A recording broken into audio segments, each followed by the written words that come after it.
சிவகங்கை அருகே அணைக்கரைப்பட்டி பாலாற்றில் சூரப்பட்டி பகுதியில் கட்டப்பட்டு வரும் தடுப்பணை பணிகளை நிறுத்தக் கோரி கழுத்து வரை மண்ணில் புதைந்து விவசாயிகள் நூதன போராட்டத்தில் ஈடுபட்டனர். திண்டுக்கல் மாவட்டம் கரந்தமலை பகுதியில் உற்பத்தியாகும் பாலாறு மூலம் சுமார் 650 கண்மாய் நிரம்பி 1,00,000 ஏக்கருக்கும் மேற்பட்ட விவசாய நிலங்கள் பாசன வசதி பெற்று வருகின்றன.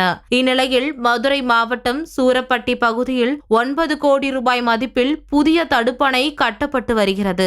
இதனால் சிங்கம்புணரி, திருப்பத்தூர் உள்ளிட்ட பகுதிகளில் உள்ள நூற்றுக்கணக்கான கிராமங்களில் விவசாயம் பாதிக்கப்படும் என விவசாயிகள் குற்றம் சாட்டி பல்வேறு கட்ட போராட்டங்களை நடத்தினர். எனினும் அதிகாரிகள் உரிய நடவடிக்கை எடுக்காததால் 2ஆம் கட்டமாக விவசாயிகள் பாலாற்றில் கழுத்து வரை மண்ணில் புதைந்து நூதன போராட்டம் நடத்தினர். சுமார் 1 மணி நேரம் நடைபெற்ற இந்த போராட்டத்தில் ஏராளமான விவசாயிகள் கலந்து கொண்டனர். 650 கம்மாய் 1,00,000 ஏக்கர் விவசாய நிலங்கள் பாதிப்படையும். காரணம் என்னன்னு கேட்டா, பொட்டப்பட்டி சூரப்பட்டியில் இப்போ தடுப்பணை வந்துட்டு அரசாங்கம் சார்பாக கட்டுறாங்க.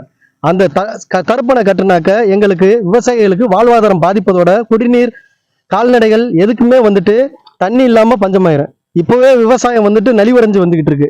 நாங்கள் வாழ்வுரைக்கே கஷ்டப்பட்டுக்கிட்டு இருக்கோம். திருப்பியும் தடுப்பணை கட்டினாக்க எங்களுக்கு விவசாயம் பண்றதுக்கு சூழ்நிலையும் இல்லாமல் போயிடும். இதனால அரசாங்கத்துக்கு நாங்கள் தெரிவிக்கிற என்னன்னாக்க, இப்போ வந்துட்டு இந்த போராட்டத்தினால நாங்கள் வந்துட்டு பாதி வந்துட்டு எங்களோட உடம்ப வந்துட்டு மண்ணுக்குள்ள பதிஞ்சு போராடிக்கிட்டு இருக்கோம். கழுத்தளவு மண்ணுக்குள்ள எங்களோட வாழ்வே வந்துட்டு போற சூழ்நிலைக்கு வந்தனால எங்களுக்கு தண்ணி வேணும், தடுப்பணை கட்ட வேணும்னு சொல்லி இந்த போராட்டத்தின் மூலியமா அரசாங்கத்துக்கு தெரிவிக்கிறோம். நன்றி.